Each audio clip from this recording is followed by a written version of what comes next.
udah deh jangan dijual-jual anak-anak napi petugas ini, kadang ada yang jualin juga lagi ke keluarga mereka. Anak diperjualbelikan di dalam penjara. Mengedarkan narkoba di dalam. Perempuan. Cara masuknya ya melalui makanan, dilemparin sama botol-botol, kena sentrum sama kepala pengamanannya. Sampai mati pun mungkin saya nggak akan lupa. Dia sambil ketawa mengejek kami, kalian ini tidak lebih daripada anjing peliharaan saya. Saya hampir lumpuh. Saya lama dikurung, obat saya nggak masuk. Saya tanya, dia bilang gini, makanya jangan menentang matahari. Kepala pengamanannya yang minta nih, atau kasih binadiknya yang minta, atau kalapasnya yang minta. Jadi anak buahnya, rekening anak buahnya. Jadi dia pakai rekening anak buahnya? Ada. Di lapas wanita juga ada yang nipu? Banyak banget. Mereka pakai seragam polisi. Itu baju polisi, seragam polisi itu dari mana sih? Masuknya dari mana? Ya ada kerjasama dengan petugas lapasnya. Yes, kembali lagi bersama saya Surya Utama, SIP, Sarjana Ilmu Politik di LBU, Lembaga Bantuan UYA.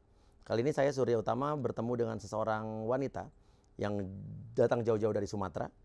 Ya, entah kenapa beberapa hari terakhir ini banyak sekali yang menghubungi saya dari sipir penjara, dari narapidana yang masih di dalam, mantan narapidana, keluarga narapidana, banyak menghubungi saya, minta saya untuk melakukan sesuatu. Saya bukan siapa-siapa, jadi saya juga bilang buat orang-orang yang DM saya, minta saya melakukan sesuatu, bukan saya tidak mau melakukan sesuatu, karena saya tidak punya kepentingan apapun. Yang saya lakukan awalnya kan kalau kita membahas penjara adalah saya membahas soal love scammer yang ada di dalam penjara. Penipu-penipu online yang ada di dalam penjara yang memakan korban para wanita sangat banyak sekali. Sampai ada yang korbannya mau bunuh diri, rumah tangganya hancur, stres, sakit jiwa. Mereka yang sudah kerja capek-capek di luar negeri sebagai TKW diperas uangnya. Dan itu penipunya dari dalam lapas. Itu tujuan saya maksudnya. Tapi akhirnya berkembang ke yang lain-lain. Walaupun itu bukan goal saya, bukan. Tapi ini akhirnya sudah jadi telanjur. Banyak orang yang akhirnya justru berharap bahwa sistem di dalam penjara itu jadi lebih baik. Why not? Kenapa tidak? Kalau memang bisa lebih baik. Dan kali ini ada seorang mbak yang datang jauh-jauh dari Sumatera ke sini. Mbak ini adalah mantan narapidana, betul? Iya. Yang baru saja bebas? Iya. Di lapas wanita? Benar. Sumatera? Sumatera. Ya, kita nggak usah sebut kotanya ya. Iya. Sebut saja mbak ini namanya Mbak Capcay. Ya, kita nggak mau, identitasnya katanya tidak mau diberitahu karena mbak ini takut sekali. Karena kemarin sempat mendapatkan ancaman, ya. Mbak ini sempat dicari-cari, tapi oke lah, kita nggak usah bahas itu. Gimana? Apa yang membuat mbak tiba-tiba mau ngomong sama saya dulu deh, kenapa saya gitu? Ya karena harapan saya kan kemarin lihat podcastnya Mas Uya. Ya. Ada yang berani gitu ngungkapin kejahatan di dalam lapas itu, terutama para sipir-sipirnya, apalagi petugas-petugasnya, kepala lapasnya. Jadi makanya Tidak semua sipir kan? ya tidak semua sipir, walaupun tidak semuanya, Ya. tidak semuanya yang seperti itu. Cuman saya datang ke sini, harapan saya cuman minta bantu deh buat teman-teman yang di dalam, kasihan gitu, karena saya mengalaminya juga. Jangan ada lagi seperti yang saya alamin gitu. Supaya Mas bisa suarakan, supaya mereka di dalam itu nggak merasa seperti neraka di dalam penjara itu. Iya, betul sekali. Sebelum kita bicarakan, Mbak, karena saya nggak tahu. Hari ini aja saya sudah dapat banyak sekali message DM dari keluarga napi, dari sipir juga ada yang justru mensupport. Saya bingung. Jadi sipir pun masih banyak yang mensupport, pengen sistemnya di dalam lebih baik. Karena mereka rata-rata juga ada yang kasihan sama napi-napi yang tidak mendapatkan hak asasinya sebagai seorang sipir. Nah, jadi ini contohnya aja nih.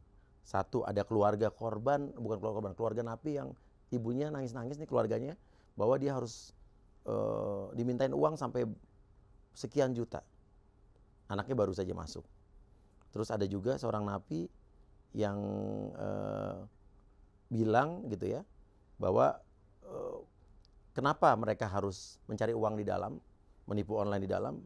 Jangan salahkan mereka, karena mereka harus membayar sejumlah uang, rokok, uang kawinan dari petugas. Kalau tidak dia dipukulin, terus dia bilang juga, Bang Uya berapa para napi yang punya banyak uang, nggak semuanya punya uang, makanya akhirnya mesti jadi nyari uang di dalam, Benar. gitu. Dan intinya jangan salahkan mereka kalau mereka akhirnya nipu gitu kan. Nah, jadi mereka bilang jangan akhirnya para napi dijadikan mesin untuk membuat kaya hidup orang lain dan juga menyengsarakan orang lain yang ada di luar. Oke, banyak sekali, ini baru satu, banyak banget, sampai puluhan orang saat ini saya terima message. Tapi saya tidak akan menyebut siapanya karena ini untuk rahasia, nah. Cuman ada di saya semua.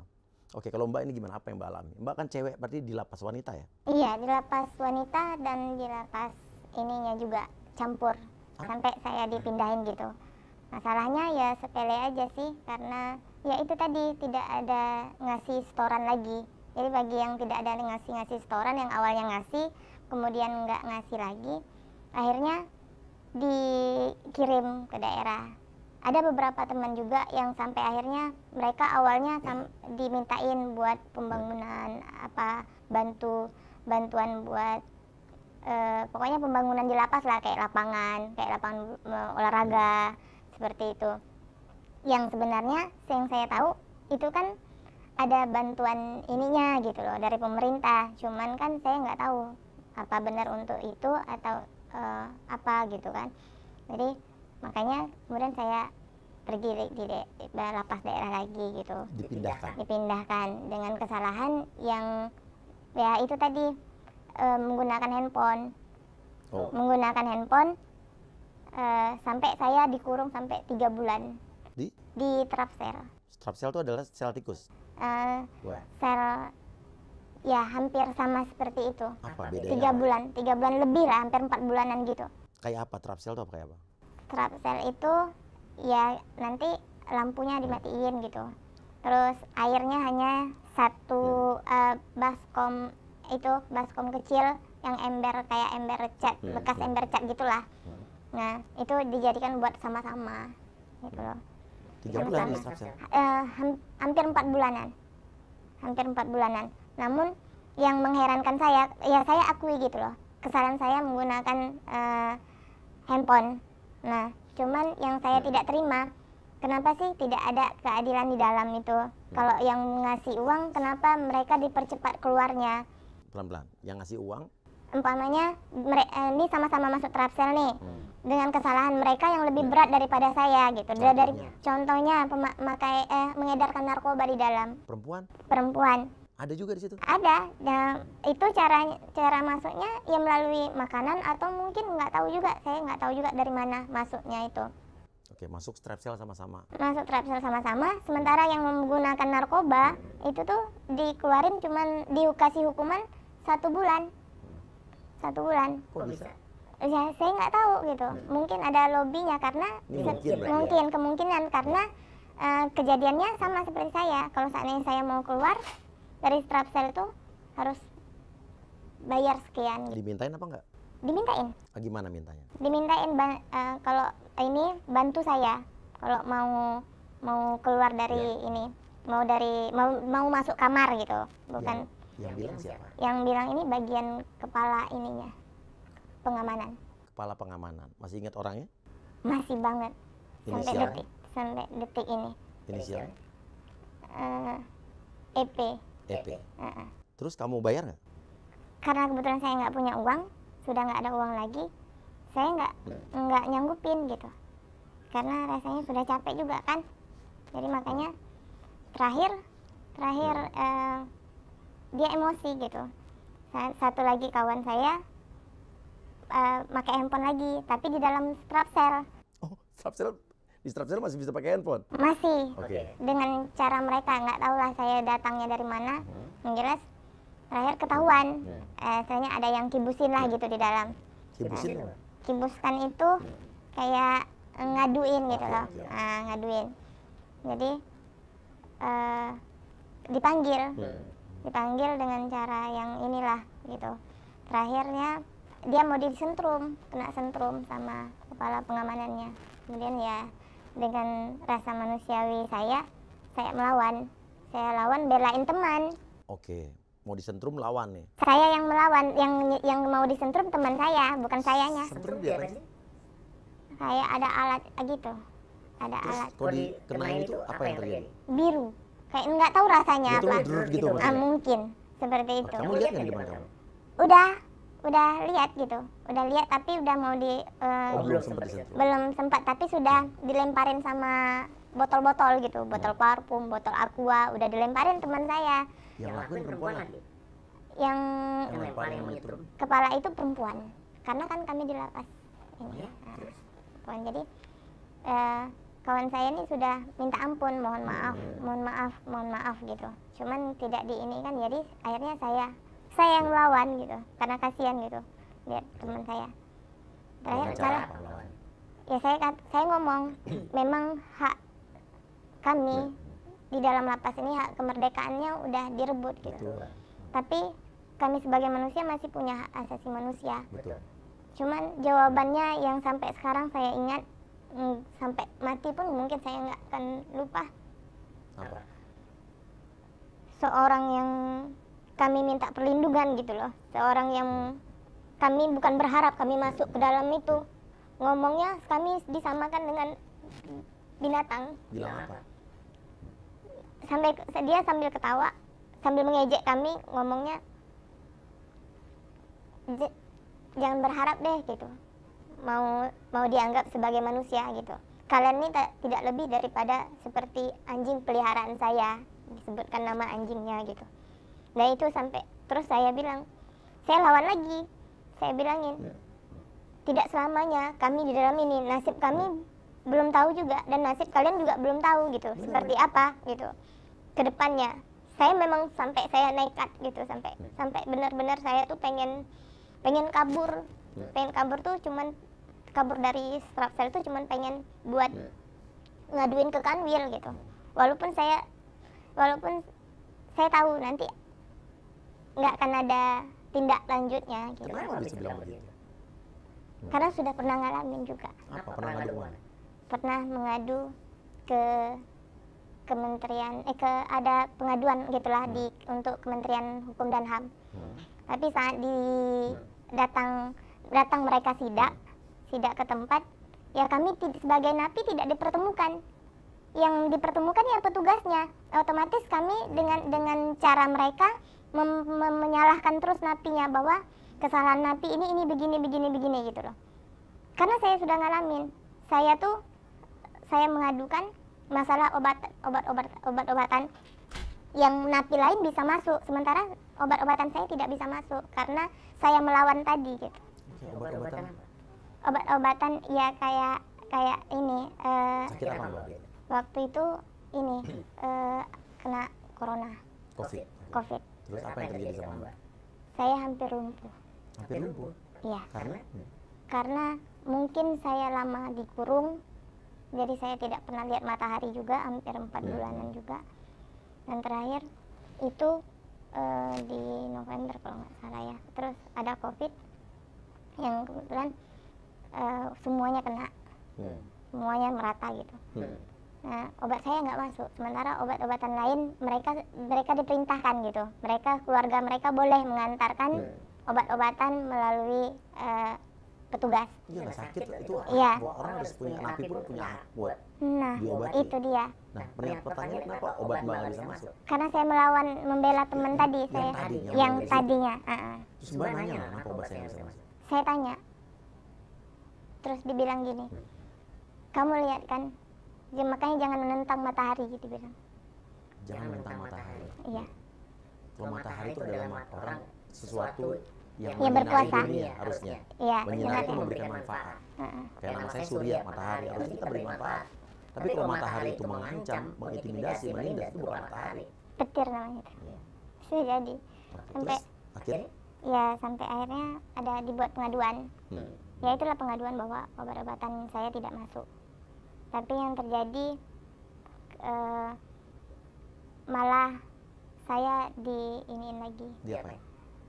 Saya disuruh buat surat pernyataan yang mana kepala kop surat itu biasanya ada isi surat itu bahwa menerangkan apa kesalahan-kesalahan saya yang baru kita tanda tangani gitu.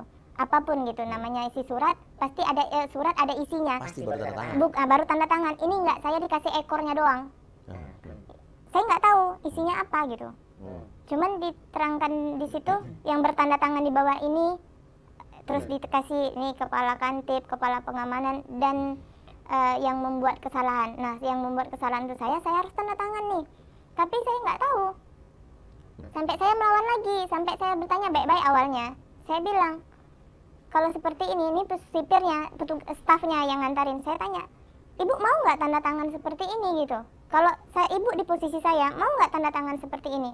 Dia bilang, tolonglah, tolonglah Bu. Kemudian karena dia takut mungkin kan, dan kasihan juga dengan saya. Kementerian udah sidak nih nanya ya. Nah, itu dia. Jadi supaya dapat kesalahan saya, dicari gitu, dicari lagi, dibuatin. Nah, saya bilangin, saya nggak mau tanda tangan karena tidak ada kepalanya, isinya saya nggak tahu. Siapa tahu minta hak anak saya nggak tahu juga. Saya bilang kayak gitu kan. Terus dibilanginnya tolong, sampai mohon-mohon. Siapa yang mohon? Petugas sipirnya yang kebetulan baik gitu loh sama saya. Pasti ditekan. Ditekan gitu Harus loh. dapat Dapat tanda tangan saya, sampai dia mohon, sampai dia mau nangis gitu. Mohon deh Kak, dia manggil kakak kan. Mohon Kak, katanya, daripada nanti ibu itu marah gitu. Kakak tahu kan kalau dia kepala nanti kalau daripada repot kan kakak juga yang kena, dibilangin kayak gitu. Jadi saya mau nggak mau saya tanda tangan, dan saya menjaga petugas tadi. Demi petugas tadi kasihan gitu, daripada dia juga yang ini. Ya saya ikhlaskan aja apa yang terjadi sama saya nggak peduli lagi. Saya tahu karena otaknya seperti apa, liciknya gitu loh. Jadi terakhir ya udah, rupanya itu dijadikan patokan, dan di situ dibuat poin-poin kesalahan saya, menggunakan handphone, melawan petugas, berantem, dibuatnya di situ. Isinya itu yang saya tidak tahu gitu loh. Dan terus terakhir ditunjukin saat saya mau disuruh pindah ke Nusa Kembangan. Ya, diancam akan dipindahkan ke Nusa Kembangan. Gimana? Kamu mau nurut saya apa tidak gitu. Saya dipanggil sore gitu. Padahal itu dalam kondisi sakit waktu itu. Saya tanya, kesalahan saya apa gitu, sampai sefatal itu. Sementara orang yang menggunakan narkoba hanya dihukum 1 bulan, sementara orang yang ya ketangkap handphonenya berkali-kali, yang menggunakan istilahnya handphonenya digunakan buat melobi orang luar, buat menipu orang di luar. Kenapa harus saya? Rupanya dia takut. Segala rahasia itu kan tahu gitu, segala sesuatu yang di dalam. Sampai saya bilang, saya sebetulnya tahu juga yang mengedarkan power bank di dalam itu stafnya ibu, sampai gitu saya ngomong. Sampai gitu. Berani banget ya. Sampai makanya saya digituin, sampai dibilang, kamu terlalu pintar, kamu nggak harusnya berada di sini, kamu tuh harusnya di Nusa Kembangan, kamu siap-siap aja dikirim. Ternyata benar. Dikirim? Saya dikirim. Nusa Kambangan? Saya dikirim dari tempat daerah yang lain. Bukan Nusa Kambangan? Bukan. Oke. Ini fenomena yang terjadi di negara tercinta ini. Orang-orang yang berani menyuarakan kebenaran. Orang-orang yang berani melawan kejahatan. Justru diintimidasi, mendapatkan perlakuan-perlakuan yang justru cenderung ditindas, dizolimi. Sampai kapan hal seperti ini akan terjadi di negeri kita? Tapi kalau orang-orang yang berani ini makin banyak, kalau masyarakat ini kompak untuk semua berani, jangan ada rasa ketakutan untuk demi menyuarakan kebenaran ya, bukan berani membela kejahatan. Saya yakin kejahatan, kezoliman akan hilang. Karena yang dilakukan para mafia, para penjahat, para orang zolim, itu jumlahnya kan sedikit sebetulnya. Cuman mereka lebih nekat, lebih bisa mengintimidasi dan membuat orang-orang yang berani takut. Sehingga mereka akhirnya jadi selalu menang di negara ini. Nah makanya dibutuhkan orang-orang yang berani.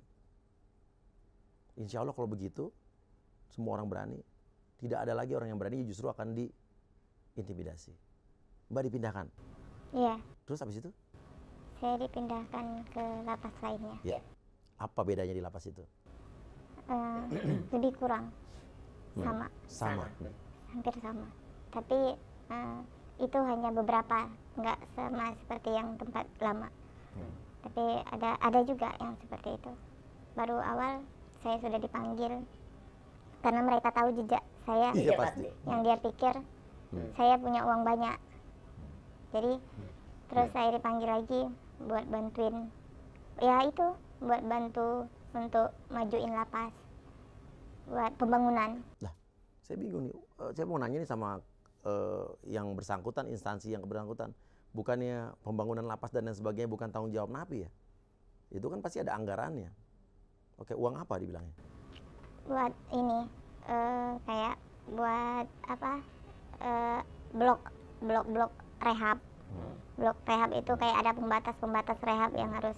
Nah, jadi mungkin mereka butuh sekat besi atau apa kayak gitu. Coba mungkin ini bisa jadi masukan. Apa emang nggak ada dananya? Apa kurang dana? Apa nggak ada koordinasi ke lapas-lapas daerah? Coba mungkin bisa. Saya ini bertanya ya, mungkin di siapa tahu ini kan ini masukan ya. Masukan kan harusnya untuk sesuatu yang lebih baik. Dan saya harap bahwa justru informasi-informasi seperti ini jangan dijadikan ini adalah sebuah ancaman, sesuatu yang kesannya pengen menjatuhkan institusi. Jangan berpikir. Justru kalau bapak-bapak, teman-teman yang ada di instansi terkait, kalau emang berpikir bijaksana, harusnya justru jadikan informasi ini sebagai satu masukan untuk membangun lapas yang lebih baik. Bener kan? Bener kan? Seorang pemimpin perusahaan aja. Kalau saya jadi pemimpin perusahaan nih, kalau saya mendengar masukan tentang kinerja anak buah saya atau mungkin tentang kinerja yang ada di bawah-bawah, ya saya justru berterima kasih. Bener kan? Karena kan tidak semuanya kita bisa mengetahui apa terjadi di bawah. Kita langsung cek, kita perbaiki. Justru kita harus berterima kasih atas orang-orang yang berani menginformasikan hal seperti ini. Jangan nanti dibilang, oh ini persaingan bisnis nih, ini ada upaya menjatuhkan, ada upaya yang politis, aduh jangan. Oke.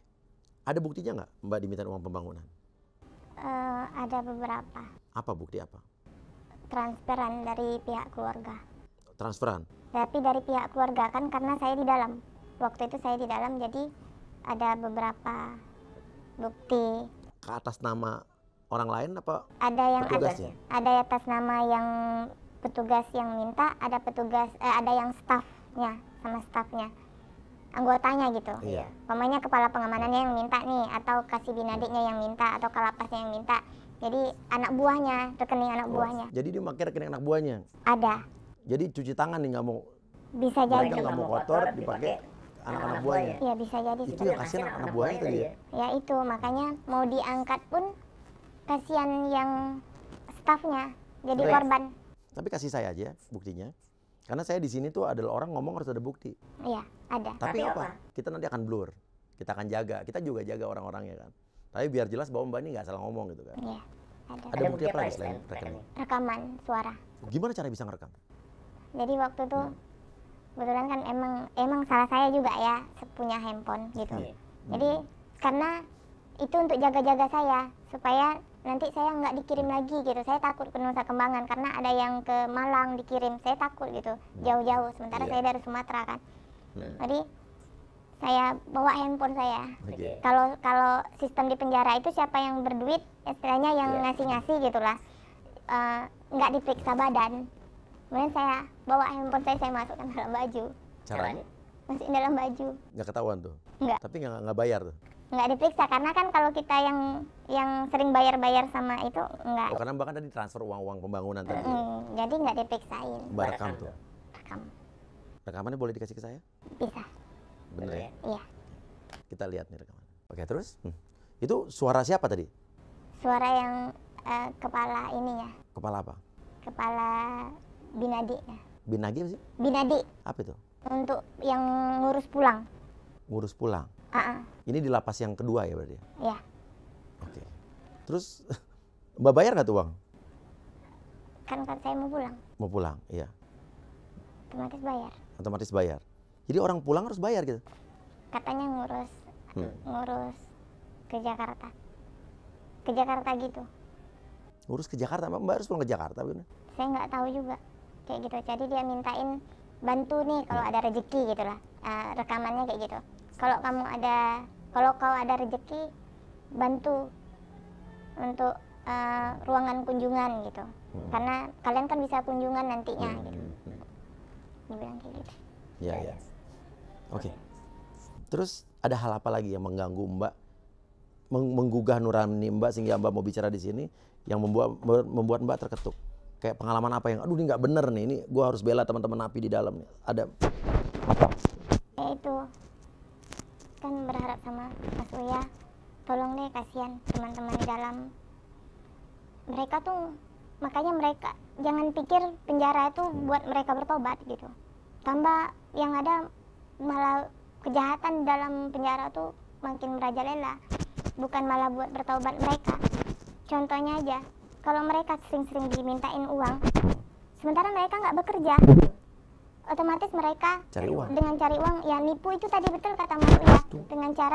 Dengan cara ya mereka pakai seragam polisi. Yang jadi pertanyaan saya selalu itu yang lodes, lamanya ngelodes orang kayak gitu. Itu baju polisi, seragam polisi itu dari mana sih? Masuknya dari mana? Mereka kan nggak ini gitu loh. Nah itu berarti ada kerjasama dengan petugas lapasnya, mungkin oknumnya, karena kan nggak semuanya juga yang mereka seperti itu. Di lapas wanita juga ada yang nipu. Banyak banget. Nah, saya kan selama ini cuma pelaku lodes penipuan di lapas laki-laki. Modusnya saya udah tahu. Nah, kalau lapas wanita gimana jadi? Ada. Sebagai apanya, Pak? Ada yang jadi polwan. Oh, jadi perempuan yang Ada yang jadi dokter-dokteran. Ada yang pokoknya macam-macam. Dan mereka ngambil foto-foto orang lain juga? Ya mungkin seperti itu kinerjanya. Mbak pernah ikut nipu? Enggak. Kenapa nggak pernah?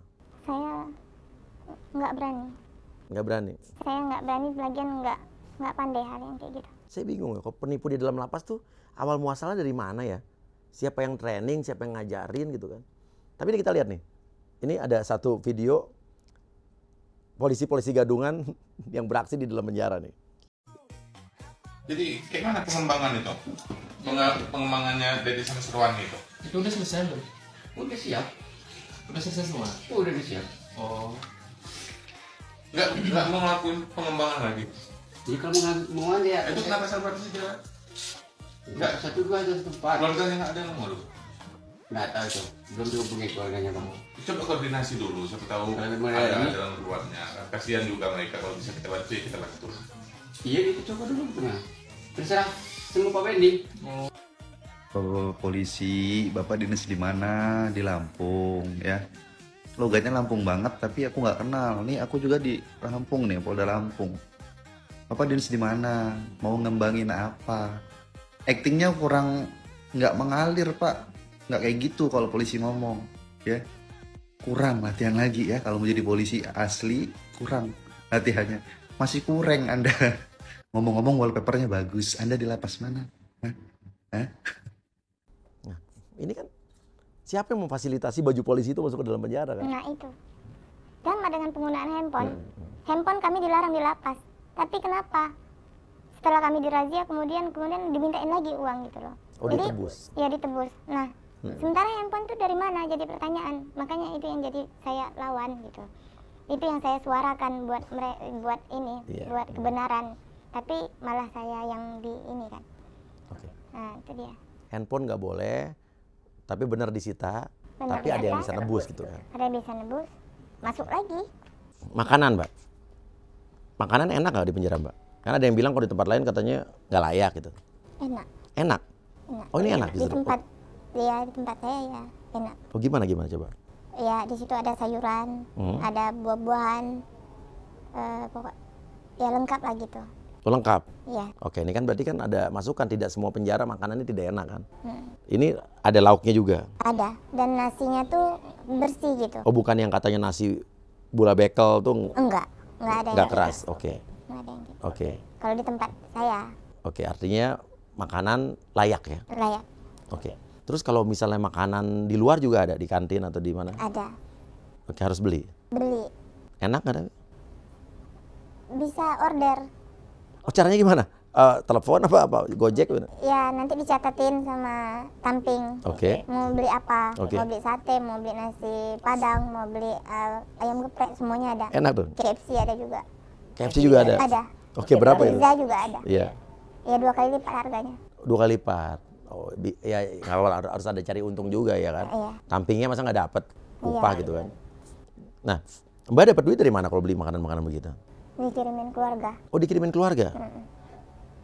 Keluarga ngirim ke rekening siapa? Ke ada ini banking namanya, banking lapas. Oh, the Bank of Lapas. Hmm. Maksudnya apa jadi? Jadi potongannya tuh setiap kali pengiriman umpamanya 100.000 atau 1 jutaan, ya 10%. Oh, jadi 1 juta dipotong jadi 100.000. Nah, pokoknya 10%. Oh, dipotongannya 100.000. Ya mungkin, ya 10% Iya, ya 100.000. Jadi terima 900.000. Enggak. Siapa yang dapat 10%-nya? Ya nanti kan ini kan yang supaya nggak ketahuan bahwa itu petugas yang jalanin, disuruhlah napi kepercayaan yang jadi bankingnya. Jadi nanti ya store yang masukin uang banking sampai puluhan juta itu ya oknum petugas. Oke. Bame. Jadi Mbak transfer ke nomor rekening siapa tuh? Nomor rekening Nama orang? banking, nama orang lah yang pemegang banking. Itu napi apa petugas tuh? Napi atas perintah Petugas. Atas yang nama jalankan. atas nama siapa? Nggak tahu juga. Nggak tahu, Pokoknya oke. atas Nggak nama. ngerti. Nggak ngerti itu. Iya. Soalnya juga saya sempat juga dengar bahwa ini kita nggak bicara ini ya. Ada satu modus operandi ya, rekening yang dipakai tapi untuk transaksi yang besar ya, yang ratusan juta, miliaran ya, untuk penipu online ini nanti ditransfer rekening ke yang punyanya adalah orang yang sudah meninggal. Rekening orang yang udah mati itu ada, mereka bisa punya. Ini kita nggak bicara lapas ini ya, kita bicara ada bisnis lah penipu online ya, yang nanti harus setor ke diinvestigasi ini. Ada yang kayak gitu Mas. Oh, ada gimana? Ini ada juga yang coba? Apa? Ya kayak gitu. Ya. Umpamanya nanti petugas itu mau mintain uang ke napi. Nah, rekening itu rekening entah punya siapa, rekening ke rekening itulah. Iya. Ya itu tadi orangnya pun mungkin udah mati. Udah meninggal gitu. Oh gitu ya. Iya, ada. Nah sekarang mungkin juga ini para bank-bank sekarang kan ada untuk penipu-penipu, untuk kejahatan ini ada jual beli rekening nih kan. Nah kenapa sih nomor rekening ini bisa diperjualbelikan? Gimana sistem perbankan di negara kita? Masa segitu segitu mudahnya gitu ya orang jual beli rekening atau pakai rekening orang? Kalau di Amerika Mbak, buka rekening itu susahnya setengah mati. Dan kita buka rekening bisa sama dia nggak disetujuin bisa loh Mbak. Nah itu negara maju ya udah begitu gitu. Nah mungkin dari Bank Indonesia dan segala macam sistem perbankan Indonesia harus mulai seperti itu. Tidak mudah orang untuk buat rekening. Karena kalau rekening itu udah tertib, maka semakin sedikit penipu di Indonesia. Benar nggak? Ya kan orang mau kemana lagi gitu kan. Nggak bisa beli rekening, nggak bisa buka rekening, nggak bisa seenaknya gitu kan. Oke, terus jadi tadi Mbak transfer ke rekening banking of the lapas tadi gitu ya. Dipotong. Setiap transfer berapa biasanya? Setiap transfer per minggu saya. Berapa dikasih keluarga? 700.000. 700.000. Jadi keluarga Mbak masih lumayan mampu lah ya. Ya. Bisa transfer 700.000 buat Mbak. 700.000 tapi terimanya berarti 630. Iya. Dipotong 70.000. Nah, disitulah nanti di 600.000 itu kalau saya kan nanti ada sewa power bank, ada sewa handphone. Sewa power bank berapa? Sewa power bank itu 250. Ribu? Ya. Sebulan? Satu kali pengecasan. Oh 250 perak? 250.000 rupiah. Sewa power bank 250.000 sekali ngecas? Sekali ngecas. Kita nggak boleh bocor sendiri? Nggak boleh. Di situ di lapas kan nggak punya colokan. Siapa yang bisnis tuh? Petugas. Sewa power bank, terus sewa handphone? Handphone. Berapa? Kalau handphone bisa beli satu handphone yang kecil itu, yang handphone center merek apa? Jelek lah ya, jelek. Ya, handphone yang nggak ini itu harganya 900.000. Yang harusnya berapa? Yang kalau di konter luar itu mungkin harga 300-an. Ini orang bisnismen yang paling sukses dan cepat kaya itu di dalam penjara guys. Ya benar nggak? Iya. Tapi coba bisnismen itu suruh bisnis di luar udah pasti kagak bisa deh. Karena mudah banget itu ya. Android sampai 5 jutaan. Android 5 juta. Kalau nyewa, kalau nyewanya 1% baterai itu tuh sekitar 50.000. Oh jadi handphone yang baterainya tinggal 1%? Enggak, Android. Umpamanya kan kadang kita kan rindu sama anak, sama keluarga, sama orang tua. Jadi sistemnya 1% baterai. Kan ada tuh baterai handphone. Oh, kalau berkurang. Berkurang. Nah, 50.000. Jadi kalau misalnya dari 100% tinggal 98, 100.000 tuh bayarnya. Ya umpamanya kan 100% baterainya dikasih ke kita. Terus kalau umpamanya kurang 1 garis, berarti 99% lagi. Ya kita bayar 50.000. Jadi 1% itu berapa menit tuh? Nggak tahu, cuman halo aja. Halo, 50.000. Ya, kayak gitu. Nggak, tapi sih, ya tapi oke lah gitu kan. Oke, apa ya, serba salah sih. Karena gini, kalau napi juga pasti pengen kangen keluarga, pengen pakai telepon juga. Menurut saya, alangkah lebih baiknya, mungkin aja usul saya ya. Jadi di penjara tuh ada namanya wartel, ada telepon umum gitu kan, yang emang dikelola oleh bener-bener resmi gitu kan. Dan biayanya juga masih masuk akal. Dan mungkin juga dikasih kesempatan mungkin seminggu berapa kali atau seminggu sekali gitu kan. Mungkin kalau ada hal seperti itu harusnya mungkin nggak usah perlu nyelundupin handphone lagi. Ada. Ada apa? Ada. Ada juga wartel pas. Nah terus? Cuman beli voucher. Beli voucher abis itu otomatis kan kayak pesawat terbang bunyinya. Di dalam itu orang ngomong juga nggak nyambung. Wartel pas. Gimana kan? Ya, Wartel pas itu nanti orang sana tuh kayak berdengung gitu bunyi suara. Oh, jelek kualitasnya. Nah, pokoknya jelek. Jadi nggak dengar. Ya cuman habisin vouchernya doang. Nah, ada juga yang menggunakan handphone hasil tangkapan dari napi, kemudian dijadikan wartel pas lagi, kemudian dijual lagi gitu. Gitu. Kreatif, bener kreatif. Oke, hal apa lagi Mbak yang mengganggu? Iya banyak. Ya contohnya kayak di lapas perempuan. Udah deh, jangan dijual-jual anak-anak napi gitu. Dijual anak napi itu gimana maksudnya? Kalau ada napi yang hamil, kemudian orang tuanya otomatis tidak, apalagi orang yang suami istri yang masuk gitu. Suami yang juga masuk, dia juga masuk. Oh, di lapas perempuan ada suami juga bisa masuk? Masuk penjara. Oh, tapi beda lapas. Beda lapas. Ya kan? Jadi kadang ada yang ada tuh ruangan khusus untuk orang hamil. Jadi setelah anaknya lahir, kemudian anaknya itu boleh dijual sesama napi. Iya. Ini serius ngomong nih, nggak bercanda nih? Enggak, benar. Dan kejadiannya ada sama teman saya. Jadi teman saya ini yang saya ceritain teman saya aja. Dan itu semua merata. Cuma kamu masih di dalam atau udah keluar? Masih di dalam. Oke, gimana ceritanya? Jadi yang melahirkan ini, napi yang melahirkan ini nggak punya biaya. Di dalam penjara? Di dalam penjara, nggak ada uang gitu, nggak ada uangnya untuk fasilitas anaknya, apa segala macam. Jadi kalau ada napi yang istilahnya berduit, ya ditawarin, jadiin anak angkat. Oke. Anak angkat buat jadiin anak angkat gitu. Nah anaknya tadi dengan alasan untuk menggantikan biaya selama ibunya hamil. Selama ibunya hamil, kemudian ya melahirkan, itu biayanya kadang ada yang ya puluhan lah gitu. Juta? Puluhan juta. Yang beli napi yang punya duit? Punya duit itu karena kaya di luar apa bisa nyari duit di dalam? Bisa jadi di dalam karena masih main juga. Misalnya main narkobanya di dalam. Ada di lapas cewek ada juga narkoba? Iya, yang jadi ininya istilahnya otaknya di dalam gitu, tapi anak buahnya di luar. Kudanya? Iya, kayak kudanya ya. Nggak tahu, saya juga nggak tahu namanya. Nah, saya nggak tahu juga. Jadi makanya itu yang pengendalinya itu orang di dalam. Itu di lapas perempuan juga seperti itu. Ada. Makin narkoba juga ya? Banyak. Saya kebetulan di kamar santri. Apa beda kamar santri? Saya mau tanya nih, karena tadi ada juga napi yang memberikan informasi sama saya di salah satu lapas di Kebonwaru. Karena ada 3 kamar katanya. Kamar santri, kamar kerja, sama kamar korwe apa korlab tadi. Ini ada. Kalau ini kamar santri apa maksudnya di sini? Ya kamar santri ya cuman untuk ibadah aja. Kayaknya untuk belajar agama. Iya. Itu katanya. Tapi setelah saya masuk di dalam sama aja. Apa sama aja? Mereka tetap ada yang merokok, pakai sabu di dalam itu.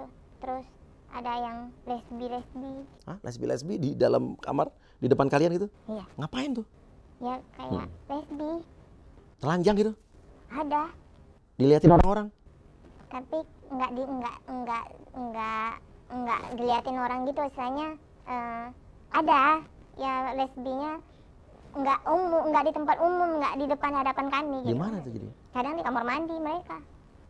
kadang ya cium-ciuman di depan gitu. Lesbi, Tapi dibiarin, lesbi udah dari dulu apa lesbi di situ? lesbi di dalam. Karena apa? Ya itu, mungkin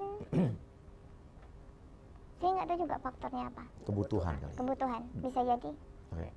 Oke, lanjut lagi ke, tunggu sebelum ke anak tadi. Ada kamar apa lagi kalau di sana selain kamar santri? Kamar narkoba, kamar tamping, tamping yang bantu-bantuin. Iya tahu, tahanan pendamping. Nah, terus kamar kasus pembunuhan, tipikor, Beda-beda. beda-beda. Oke. Yang penjualan anak lanjut lagi. Anak dibeli buat apa, Ibu? Buat jadi anak angkat. Sama napi juga. Padahal kan itu sesama napi gitu. Kenapa sih dibiarin? Seharusnya inisiatif lapas dong. Kalau seandainya mereka tidak mampu, kenapa nggak disediain satu buah rumah atau satu yayasan yang Atau bisa dinas sosial. bisa dinas sosial, Iya. kemudian nanti diambil lagi setelah mereka keluar gitu loh. Untuk ini, kenapa harus dijual sama napi yang mereka beranggapan napi ini bisa menjamin kehidupan anak itu gitu. Terus anak itu dipelihara di mana? Di dalam penjara, di luar? Ada yang di dalam penjara, ada yang di luar. Jadi batas umur anak di dalam penjara itu 2 tahun bersama orang tuanya. Setelah 2 tahun, mereka dikeluarkan. Terkadang napi-napi ini kan ada yang orang tuanya nggak ada, yang orang tuanya nggak menerima mereka, ada yang keluarganya beranggapan jelek terhadap napi ini, kan kasihan gitu loh. Jadi setelah dijual ini untuk mengeluarkan anak, si pembeli, si yang mengganti rugikan gitu, mengganti rugikan anak ini harus mengeluarkan biaya buat mengeluarkan anak ini ke lapas. Itu bisa jadi ke, saya nggak tahu juga. Ya, yang penting ke persisnya. lapas gitu ya. Ke lapas. Oke. Petugas yang tinggi lah gitu. Jadi setelah 2 tahun anak itu harus keluar biaya. Bisa enggak yang menjual ini Iya. tadi, umpamanya mau anak ini tadi mau dipelihara oleh orang di luar gitu. Oh, bisa di luar juga. Bisa orang lain yang ngangkatin anaknya. Tapi yang beli adalah Napi. jadi kayak perantaranya gitu. Nah, gitu. Oke, jadi mungkin jadi ada si napi namanya Inoko gitu kan. Dia melahirkan, Inoko cowok ya. Inaki ya kan. Melahirkan. Dibeli sama si Yanti. Nah, Yanti ini bukan yang melihara. Bukan orang tua Yanti. Orang tua Yanti. Luar tuh. Heeh. Terus kalau teman kamu gimana kasusnya? Ya gitu. Nah, setelah dibeli si babynya, dia ambil gitulah, bukan itulah sama dengan dibeli. Walaupun bahasanya lebih halus, menggantikan uang selama hamil, Ih, sama lah, dibeli, dijual gitu. Nah, jadi yang ngurus-ngurus suratnya itu orang bagian lapas itu. Bagian lapasnya yang mengurus-nguruskan administrasinya, surat kelahiran, akte-aktenya segala macam. Karena kan yang melahirkan ini tadi yang bawa kan pihak lapas. Nah, kemudian disuruh gantiin rugi biaya rumah sakitnya. Sementara kan itu sudah ada biayanya tersendiri di lapas. Ada dananya, Ada dananya, ada anggarannya untuk buat napi yang hamil. hamil dan sakit gitu. Kemudian mau dikeluarin, dimintain lagi nih teman. Kalau mau anak ini keluar, biayanya sekian gitu. Puluhan, bukan mainnya, bukan jutaan kalau di lapas. Bisa bayar dia? Bisa. Dari mana? Ya mereka masih menjalankan narkoba. Ini bos-bos narkoba gitu loh. Yang beliin, yang Ya, beli istri bos narkoba. Bandar-bandar. Bandar-bandarnya. Dibeli gitu ya? Iya. Terus teman kamu yang dibeli anaknya di mana sekarang? Anaknya sama mertuanya yang akhirnya bukan malah sejahtera, yang mereka pikir akan sejahtera kayak gitu sama orang yang dikasih, ya terlantar. Sama mertuanya si bandar, istri bandar tadi ya yang beli di luar. Terlantarnya gimana? Apa? Terlantarnya gimana? Ya, misalnya biaya susunya aja mereka mengeluh gitu. Bahkan sama saya yang ngeluhnya, minta bantuin. Kasihan anak yang nggak ada susu gitu. Apa? Jadi saya bilang, kenapa harus dan bukan dia sendiri aja. Saya rasa napi-napi yang beli anak-anak napi lainnya juga seperti itu. Kasihan. Ada yang dikasih ke petugas. Anaknya? Untuk? Ya untuk dipelihara gitu. Dan petugas ini kadang ada yang jualin juga lagi ke keluarga mereka gitu. Gila nih. Hah? Penjualan anak di dalam lapas. Anak diperjualbelikan di dalam penjara. Teman kamu sekarang gimana? Keadaannya gimana? Sakit. Sakit apa? Ya dia dalam keadaan sakit yang terakhir saya dapat info sakit TBC. Dan suaminya yang baru keluar masuk lagi penjara. Kasus apa? Narkoba lagi. Teman kamu juga narkoba juga? Teman saya narkoba juga. Oke Mbak, tujuan Mbak kan ngomong di sini adalah demi hak asasi teman-teman Mbak yang masih ada di dalam. Mbak ingin perbaikan sistem di dalam lapas untuk menjadi lebih baik lagi. Betul? Apa yang Mbak ingin sampaikan? Saya akan share video ini ke Dirjen Pas, ke Pak Menteri, ke Menko Polhukam, dan insya Allah didengar sama Pak Jokowi juga. Iya. Jadi Saya masukan buat mereka. berharap percaya deh sama Napi gitu. Walaupun mereka berada di dalam, ada hal juga yang benar perkataan mereka. Memang saya lihat selama ini ada statement yang mengatakan untuk mengurus orang yang nggak jahat aja susah gitu loh. Apalagi orang yang punya bermasalah. Nggak ada orang yang pengen punya masalah. Apalagi sampai masuk ke rumah mereka. Mereka di dalam dibina deh gitu. Dengan supaya lebih ketat dengan agamanya, bukan diperas kayak gitu ya. Kasihan. Mulai dari ya jangan ada lagi gitu. Kenapa ada yang namanya penipuan di dalam? Ya karena mereka juga dimintain uang. Ya kayak jualan-jualan itu kan mereka pengen gitu. Kayak ada jualan di dalam lapas gitu. Kan mereka juga pengen uang dari mana? Sementara ada yang jadi kepala keluarga yang harus ngirim anaknya untuk keluarganya. Ya berharap mereka tuh dibuat suatu pekerjaan di dalam, bukan yang hukumannya rendah yang dikasih kerjaan di dalam. Malah saran saya tuh pengennya yang hukuman-hukuman tinggi. Jangan yang hukuman tinggi itu ya jadi dijadikan untuk sumber uang lah di dalam. Karena mereka masih tetap yang namanya hukuman tinggi, di dalam tuh rata-rata di penjara pasti masih menjalankan yang namanya pengendalian narkoba di dalam lapas. Ya, saya selalu dengar itu. Nah itu karena mereka masih bekerja di dalam, otomatis menghalalkan segala cara. Karena ada desakan juga dari pihak petugas. Pihak petugasnya, oknumnya lah. Ya, Oknumnya, karena tidak semuanya. Betul. Tidak semuanya sipir penjara itu petugas penjara itu yang sama. Setuju. Ada Sudah- yang baiknya. Sudah ada ratusan sipir yang DM ke saya dan dia mendukung, mensupport, dia pengen sistem yang lebih baik di institusinya. Ya itu. Ya. Makanya saya berharap mudah-mudahan suatu saat nanti Mas Uya bisa menjadi anggota DPR. Tolong deh. Kasihan gitu. Walaupun saya udah ngalamin ya. Enggak. Kasihan mereka.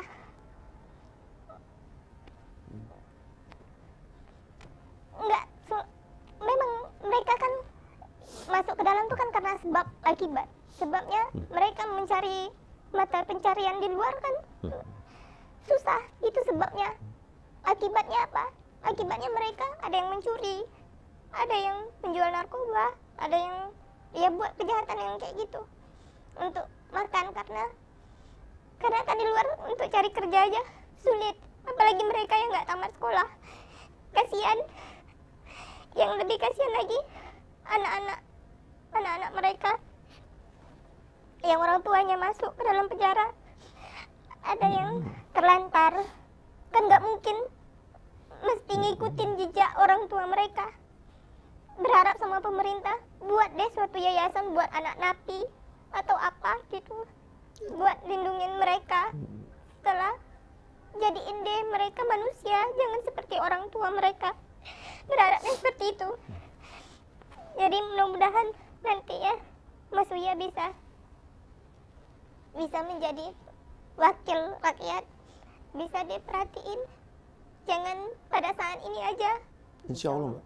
Jangan pada saat ini aja memperhatikan orang di lapas sana. Tapi setelah suatu saat, setelah jadi anggota DPR atau lebih lagi daripada itu menjadi menteri. Mudah-mudahan tolong deh, kasihan mereka dalam buat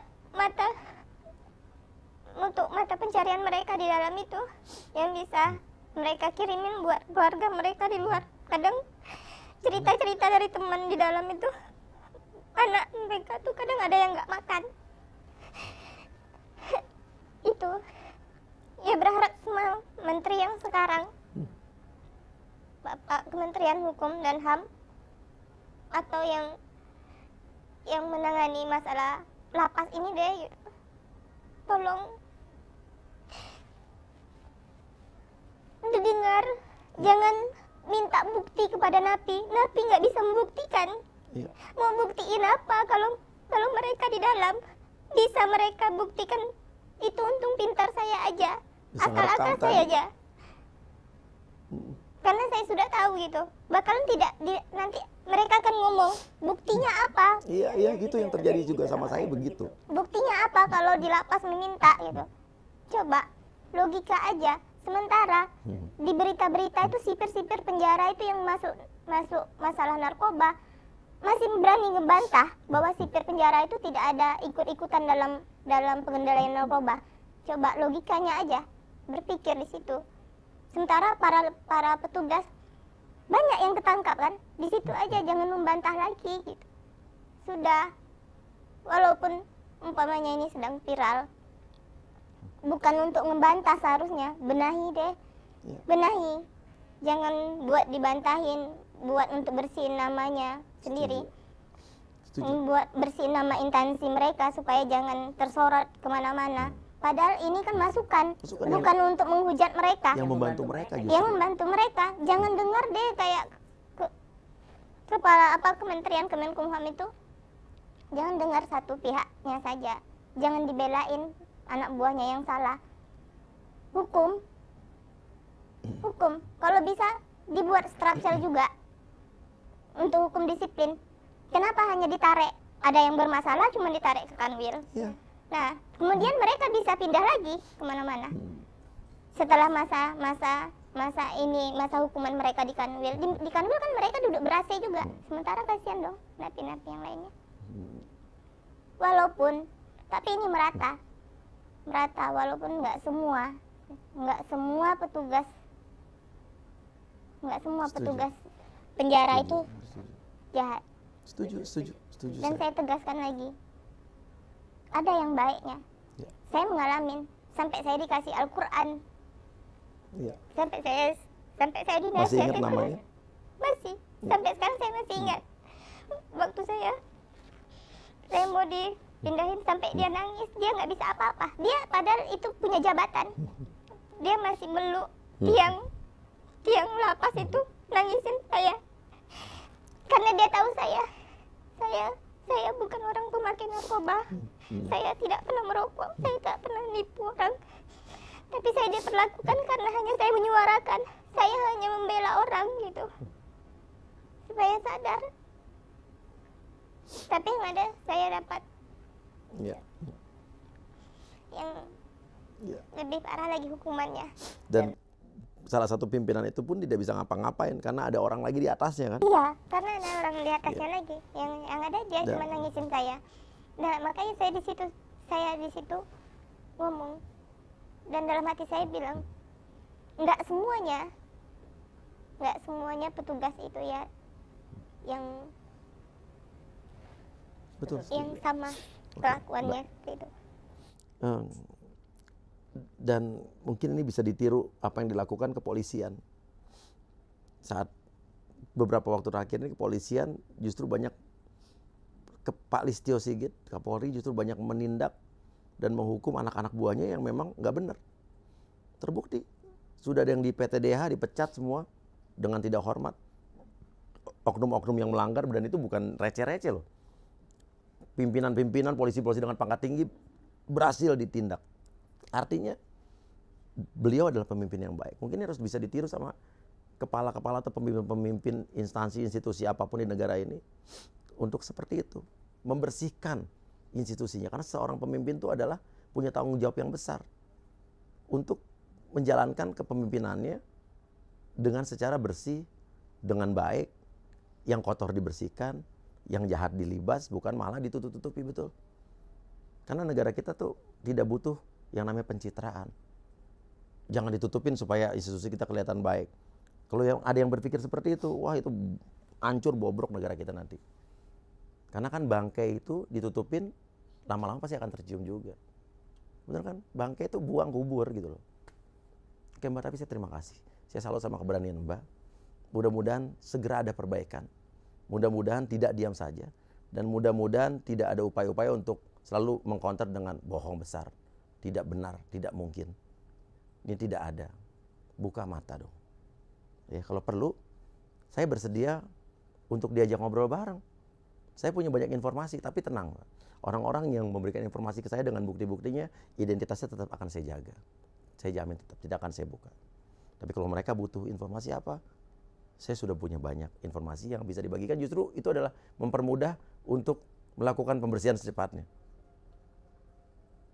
Kita berbicara ini sekarang jadi untuk hak para napi, agar hak asasi manusia tetap dijaga. Juga untuk para sipir-sipir yang masih punya hati nurani, yang ingin instansinya bersih.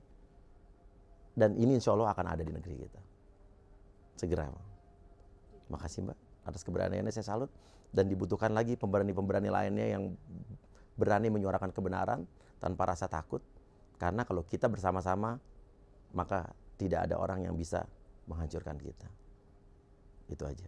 Terima kasih juga buat para informan juga yang mereka berani memberikan bukti, tapi saya masih takut gitu kan. Nggak apa-apa juga. Tapi at least kalian memberikan satu informasi dan bukti itu juga sudah suatu hal keberanian yang luar biasa juga. Oke, terima kasih banyak. Saya Surya Utama, pamit dulu. Wassalamualaikum warahmatullahi wabarakatuh. Tuhan jaga kita semua. Kuatkan kami dari cobaan. Hanya kepadamu Tuhan kami kan berserah. Kita pasti kuat. Indonesia jangan menangis.